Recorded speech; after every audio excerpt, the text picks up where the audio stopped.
Remote work isn't just working from home. It's a new way of thinking about what work is, where it happens, and what makes it successful. In this video, we'll go through how to actually master it, not just survive it, using lessons from two best-selling books, Remote, Office Not Required and the Future of Work, The Rise of Remote Work. In 2020, offices closed. Millions of people started working from kitchen tables, couches, and garages. At first, it felt temporary. But then people realized something surprising. Work didn't stop. In many cases, it got better. Fewer meetings, less commuting, more time for focused work. Companies noticed too. Now, remote work isn't just a backup plan. It's a core part of how business gets done. The tools got better, the expectations changed. And now, if you want to grow in your career, build a team, or lead a company, you need to understand how remote work actually works. The freedom myth. At first glance, remote work looks like freedom. Wake up late, stay in your pajamas, check emails from your couch, maybe even book a flight, and work from a beach. But this is where most people get it wrong. Freedom without structure isn't freedom, it's chaos. The book Remote says it clearly. Remote work gives you freedom, but that only works if you also give yourself rules. Structure isn't the enemy of flexibility. It's what allows it to last. You don't need a dress code, but you do need a routine. Without one, your day melts into a blur and your output falls apart. It's not about where you sit. It's about whether your environment helps you focus. A beach might give you a nice breeze, but it's a terrible place to run a product launch. Environment shapes output. If you're working remotely and trying to rely on willpower alone, you're going to lose. Your space needs to work with you, not against you. A chair that hurts your back, a noisy room, or a constant stream of notifications can ruin even the best plan. Fried talks about the importance of control. When you work remotely, you control your space. That's both a benefit and a responsibility. You need to make deliberate choices about where you work, when you work, and how you avoid distractions. Simple things matter more than you think. A good chair, a separate room, noise-canceling headphones, clear work hours, and even lighting. You don't need expensive gear, but you do need to think like a designer. Create a space that invites focus and shuts the door on chaos. A good setup isn't about comfort, it's about consistency. There's also your digital space. People often forget that their desktop, inbox, calendar, and notification settings are also part of their work environment. If your screen is full of alerts and your calendar has meetings stacked like bricks, your brain will never get room to think. Fried and Hansen argue for simplicity. Turn off notifications that are not essential. Set clear time blocks for deep work. Keep meetings short and focused. Don't use 5 tools when one will do. The calmer your digital environment is, the more brainpower you'll have left for what matters. Communication overload. Remote teams fail when they mistake activity for communication. Too many messages don't mean good collaboration. In fact, the opposite is usually true. People send constant updates when the goal isn't clear. They schedule meetings because it's easier than writing a clear message. This is why Remote pushes for asynchronous communication. It creates breathing room. It gives people time to read, think, and respond in a thoughtful way. It also protects focus. When you don't expect everyone to be instantly available, you allow them to actually get work done.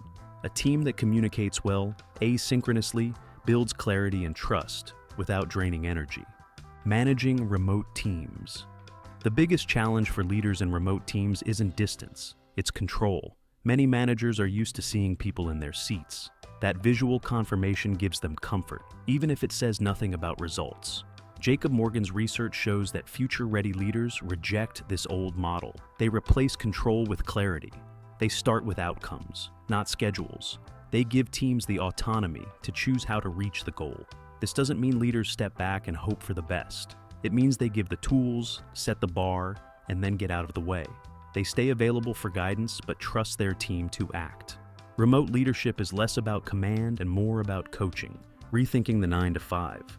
Shifting away from the 9 to 5 isn't just a lifestyle choice. It's a productivity strategy. When people are forced to be online at the same time, it causes friction. Some people are wide awake, while others are still shaking off sleep. The idea that productivity should follow a company-wide clock is outdated. Fried and Hansen highlight that great remote teams let people choose the schedule that fits their rhythm. A parent might start work at 6 in the morning and take a long break at noon. A designer might do their best work after dinner. Remote work makes that possible, as long as goals are clear and communication is solid. Let people build a rhythm that works, and you'll get more from everyone. Remote career growth. When it comes to growth, the rules are different now. In a remote setting, no one is going to see how late you stay online. They'll only see your output. That's why visibility comes from clarity, not noise. You don't need to be loud, but you do need to be present. You should update your team on your progress before they ask. You should document your work clearly so others can follow it. You should look for ways to contribute beyond your job title. And just as important, you need to keep learning. Remote workers who invest in their skills, take ownership of projects, and find small ways to lead are the ones who get noticed. Promotions don't go to the loudest voice, they go to the most reliable builder. The future is hybrid or borderless. The companies that are growing fastest aren't the ones with the nicest office snacks. They're the ones that have learned how to build teams across time zones, cities, and even countries. Morgan's view of the future is borderless. This means hiring is no longer about geography. It's about ability and alignment. A great designer in Lisbon can work with a developer in Mumbai and a strategist in Toronto. What brings them together is not an address. It's a shared goal and a system that supports flexible work. These systems include clear workflows, outcome-based reviews, and communication that respects time. With those in place, the borders disappear and talent becomes truly global. There's one more key point that deserves attention: culture. In a remote team, culture doesn't form automatically. It has to be built.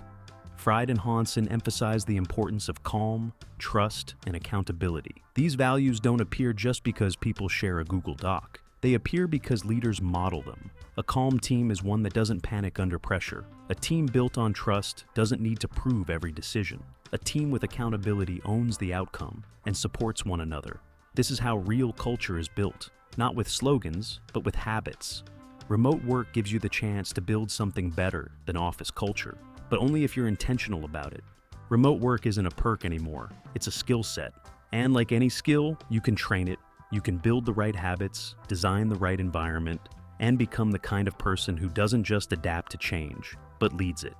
If you're ready to master remote work, check out Remote, Office Not Required by Jason Fried and David Heinemeier Hansen, and The Future of Work by Jacob Morgan, using the Amazon links in the description. It helps support the channel, and more importantly, it might be the best investment you make all year. Thanks for watching, and as always, keep growing, keep learning, and take control of your future.